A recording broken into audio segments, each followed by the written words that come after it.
how Nomadland actors were so convincing, they played themselves. Hi there, I'm Jeff, and welcome to another Plain English lesson, this time number 347. JR is behind the controls, and he's posted the full lesson at plainenglish.com/347. On Monday's lesson, we talked about the movie Nomadland.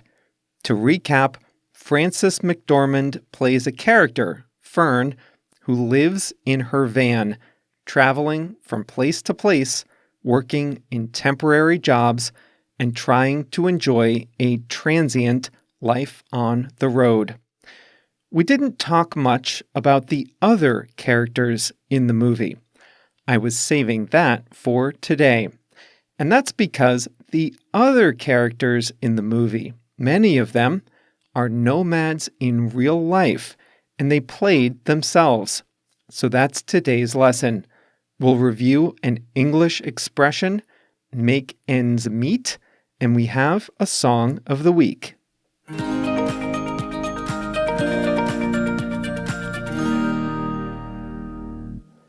Nomadland is about real people, a part of American society that is rarely represented in media. In this lesson, we'll talk about some of the real people who turned into unlikely movie stars by playing themselves in one of this year's hottest films. Let me start by describing the demographic of the characters in Nomadland. First of all, they are older. Most are in their late 50s to early 70s. They did not always lead the nomad lifestyle. Most had steady jobs, homes, careers, and families before. Almost all are single now. Some were never married, but many are widowed. For many of them, not all, but many, their careers were either physically demanding or are more suited to a younger person. Their earlier careers did not afford them rich savings or investments. They may have lost a job, or, as in the case of Fern, they were living in a dying town with few opportunities. With the skills and experiences they have, they struggle to get good-paying jobs at their age. In the U.S., we have a public pension system called Social Security. The program was designed to save senior citizens from living in poverty at the end of their lives. It's intended as a supplement to your savings. However, many people reach old age without additional savings or income, and they find that their Social Security benefits are not enough. People who earned money in cash, under the table, from tips at restaurants, for example, they find that they haven't accumulated many official benefits at all. Too old to work at jobs they're qualified for, but too young to retire. This is the situation that many nomads in Nomadland find themselves in. Fern, at the beginning of the film, is in a government employment office. The worker tells her that there aren't any good jobs in town and that she should just give up searching for a job and begin collecting Social Security benefits. But that, for Fern, would not be enough to live on. Others in the nomad life told the same story. After a long life working for tips or in lower wage jobs, Social Security would not be enough to pay rent in a traditional house. With few job prospects and inadequate government benefits, they cut their expenses and live on the road. Their location independence allows them to move from job to job, but the jobs they get are low-paying, often seasonal, and don't offer stability and benefits. There is sadness and loneliness, but this lifestyle suits some people. If you've seen Nomadland, then you can tell the actors play their roles with depth and feeling. Only 2, though, are professional actors. The others are nomads themselves. The character Swanky is played by Charlene Swanky, who moved into her van at age 64 to help make ends meet. She is not a professional actor. In the movie, she gives Fern some tough love and helps her survive the harsh moments on the road. She's generous with her advice and honest, even when it hurts. She gives Fern a can of white paint and tells her that her van is looking run down. She scolds Fern for not being more prepared for mechanical problems. Swanky loves nature and finds that life on the road suits her. She has good memories of beautiful places and longs to see Alaska again. In the movie, she confides that she's been diagnosed with cancer and her one dream is to go back to Alaska. The real-life Charlene Swanky was skeptical about making a movie. She was more focused on her upcoming shoulder surgery than on movie making. After living on the road so long, movies weren't a big part of her life. She thought it would be a low-budget project. Now, she's a co-star in one of the most celebrated movies of the year. If Swanky is the character that gives tough love, then Linda May is the one who gives a warm hug. She, too, is played by a non-actor, a nomad. In real life, she started living in her trailer as a grandmother.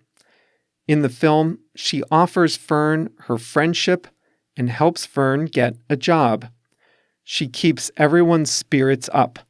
At one point, we see Linda May and Fern on folding camping chairs after a long day of work, faces covered with cream, looking up toward the sun, cucumber slices on their eyes, and the peaks of the Badlands National Park behind them. Bob Wells is the other non-actor who plays a big part in the movie. He's an older man who runs a conference of sorts in the small town of Quartzsite, Arizona. What started with just a few dozen nomads has grown to a convention of over 5,000 people per year. He says, in real life and in the movie, that the modern economy is failing a lot of people, and the nomad lifestyle is one way to cope with the changing world. How many 50 and 60-year-old people who were laid off are never going to work again except at McDonald's, he asks. The film was based on a book published in 2017 called Nomadland: Surviving America in the 21st Century by Jessica Bruder. The author spent years documenting the life of nomads, driving the same roads, interviewing nomads, and living the life from her own van. The book was adapted to film by Chloe Zhao.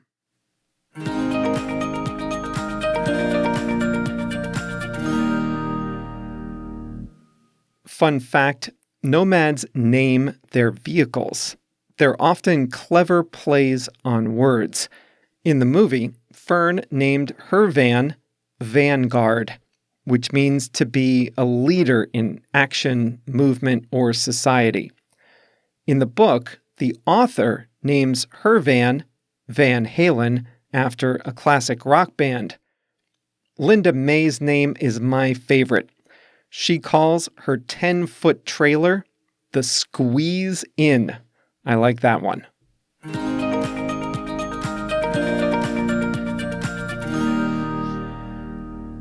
Today's expression is to make ends meet. This is a very common expression, and it has a very specific meaning. It means to be able to pay your bills, to cover your expenses. It's most often used to describe a personal or family budget. It can be used to describe a small business, but that is less common. In the movie Nomadland, many of the characters turned to life on the road after they had trouble making ends meet, living a traditional lifestyle. They didn't have much savings, and they couldn't pay their expenses with government benefits. They couldn't make ends meet. The end of the month would come, and they would have more expenses than income. There's a gap between money coming in and money going out. They could not make ends meet. We sometimes describe what people do to make ends meet. If you're having trouble making ends meet, you can do one of two things. You can either make more money or spend less money. In the case of the nomads, do you remember what they did to make ends meet? They left their homes, sold a lot of their belongings, and started living in their vans or trailers. Having trouble making ends meet is not only for people who make lower incomes. Believe me when I say that many middle class and upper middle class people also have trouble making ends meet. You just don't always see it. A person can live a comfortable life with a nice house and a nice car and a high income and high expenses. If that person's expenses start getting out of control, even if he has a high income, he might have trouble making ends meet. Alternatively, if he loses his job, that person living a nice, comfortable life in a beautiful house might have trouble making ends meet until he either cuts expenses or starts working again.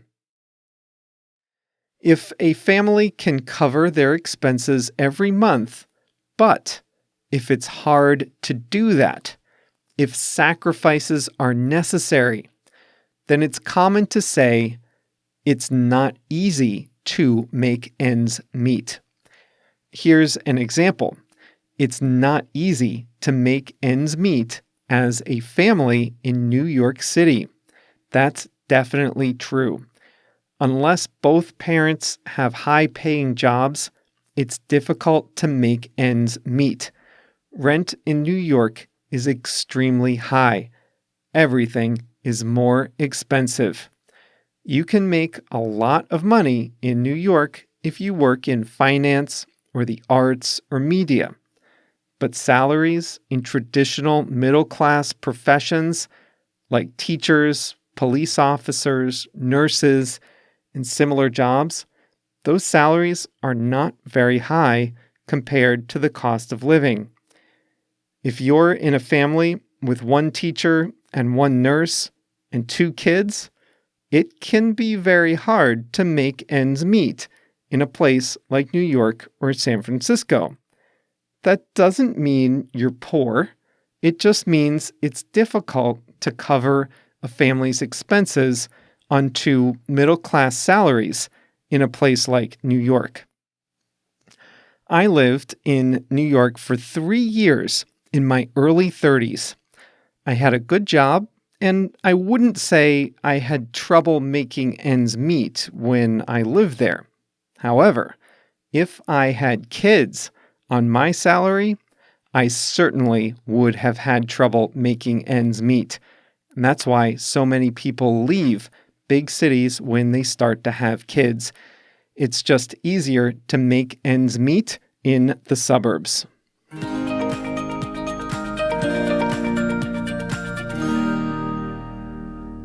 Today's song of the week is The Boxer, performed by Jerry Douglas. This is a famous song, a great song, originally by Simon and Garfunkel. It's about loneliness and trying to make ends meet in New York. The narrator of the song left home at a young age and sought work in New York, but struggled with loneliness and poverty. My favorite line from the song is, "A man hears what he wants to hear and disregards the rest." The original version is very good from the album Bridge Over Troubled Waters by Simon and Garfunkel. But I recently heard a newer version by the artist Jerry Douglas, which I really liked. So that's the song of the week. In case you can't tell, I nominated it this week. And that's all today. Congratulations on making it to the end of another plain English lesson. In case you couldn't tell from the last two lessons, I really liked Nomadland, so I strongly recommend it. I know Hulu is only in the States, and I'm not sure how to get it elsewhere, but if you can find it, I highly recommend it. It won the Golden Globes for Best Motion Picture Drama, and I think it's up for an Oscar this year too, so you should have plenty of opportunities to see it in this strange movie year of 2021. We'll be back next week with a brand new topic on Monday. See you then.